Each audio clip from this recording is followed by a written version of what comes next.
તો એવું સાંભળ્યું છે કે આ મહોત્સવ કંઈક જુદી રીતે અનેરો ઉજવવાનો છે, એની કંઈક આપને એક ડિટેલ માહિતી હોય તો શેર કરશો? અને રાહ જોઈ રહ્યા છીએ આપણે સુવર્ણ મહોત્સવ કેવો થવાનો છે. પણ આ વખતનો જે ઉત્સવ છે, પહેલું તો પ્લેસ.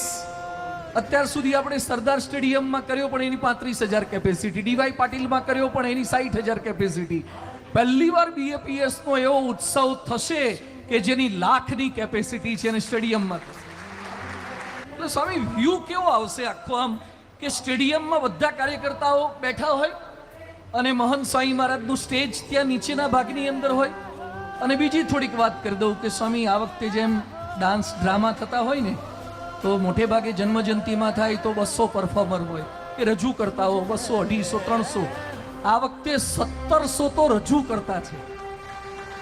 અને લાઇટિંગ જે લાઇટિંગ કરવાના છે એ વિશ્વવિખ્યાત લાઇટિંગ કરનાર માણસ છે. જે મોટા મોટા ફંક્શનોમાં લાઇટિંગ કરે છે એ વ્યક્તિ લાઇટિંગ કરનાર છે.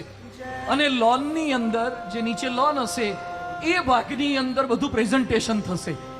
એટલે આમ અદ્ભુત રીતે એવું પ્રેઝન્ટેશન, એવું એના ઉપર પ્રોજેક્શન થશે. કાર્યકર્તાઓ મહંત સ્વામી મહારાજનું સ્વાગત અને દરેક સેકન્ડે વાહ વાહ વાહ, ઓહો ઓહો, કાર્યકર્તાઓને પણ એ રીતે નવાજવાના છે. અને સ્વામી 3.5 કલાકની કદાચ સભા છે ને, પણ પૂરી થયા પછી બધાને ઊભા કરવા પડશે.